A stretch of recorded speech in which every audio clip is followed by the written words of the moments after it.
అతడి చరిత్రని తవ్వాలని చూస్తే అక్కడుండేది చరిత్ర పటాలు కాదు, కేవలం రక్తం. అసలు సలార్ అంటే ఏంటి? ఎవరిని వదలరు.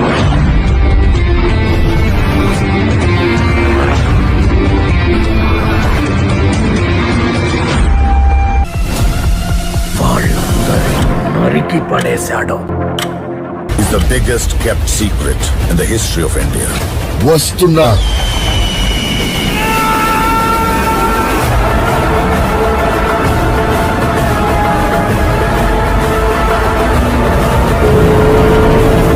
వచ్చాడు వచ్చాడు వచ్చాడు వచ్చాడు మా నాయకుడు.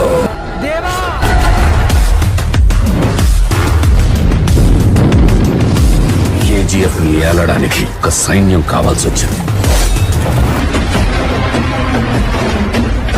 వాడే సలార్.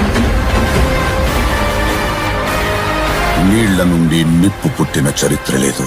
అలలు భూమిని కబలించడానికి అంగలు వేస్తున్నాయి.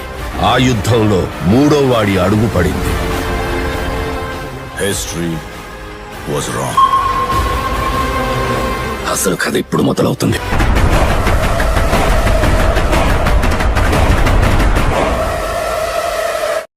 వారణాసి గ్లిమ్స్ అయితే రిలీజ్ అయింది భయ్యా. ఇది కదా రాజమౌళి గారి రేంజ్ అంటే. ఇప్పటి వరకు రిలీజ్ అయిన కంటెంట్ ని చూసి రాజమౌళి రేంజ్ కి తగ్గ పోస్టర్స్ కాదు అనిపించింది. కానీ ఈ గ్లిమ్స్ చూసాక ఒక్కొక్కరికి దిమ్మ తిరిగి మైండ్ బ్లాక్ అయిపోయిందని చెప్పాలి. ఈ గ్లిమ్స్ మాత్రం మూల మాస్ నెక్స్ట్ లెవెల్ లో ఉంది. బాంబు అసలు మహేష్ అన్న లుక్స్ ఇంకా గ్రాండ్ విజువల్స్ ఏంట్రా బాబు. ఈ సినిమాలో మహేష్ అన్న గ్లోబ్ ట్రోడర్ గా కాదు, ఏకంగా యుగాల్నే ట్రావెల్ చేసే టైం ట్రావెలర్ గా కనిపిస్తున్నాడు. ఇంకా పెద్ద సర్ప్రైజ్ ఏంటంటే ఈ సినిమాలో మహేష్ అన్న మనకి శ్రీరాముడిగా కనిపిస్తున్నాడు. ఒక్కటే మాట, ఎవరైనా జై బాబు అనాల్సిందే. ఈ గ్లిమ్స్ మీకు ఎలా అనిపించిందో చెప్పండి ఫ్రెండ్స్.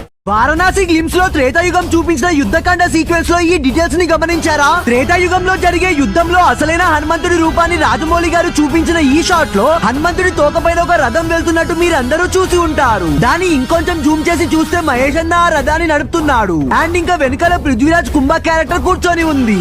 మరి ఇక్కడ కుంభ రుద్ర ఉంటే మరి ఎదురుగా కుంభకర్ణుని ఎదుర్కొన్న శ్రీరాముడు కూడా మహేష్ బాబు గారే కదా. అంటే ఈ సీన్ లో మనం ఇద్దరు బాబ్స్ ని చూస్తామా? ఊహించుకుంటేనే గూస్ బంప్స్ వస్తున్నాయి. అసలు కుంభ రుద్ర త్రేతాయుగంకి ఎలా వెళ్లారు? వారణాసి గ్లిమ్స్ మీకు ఎలా అనిపించిందో చెప్పండి ఫ్రెండ్స్.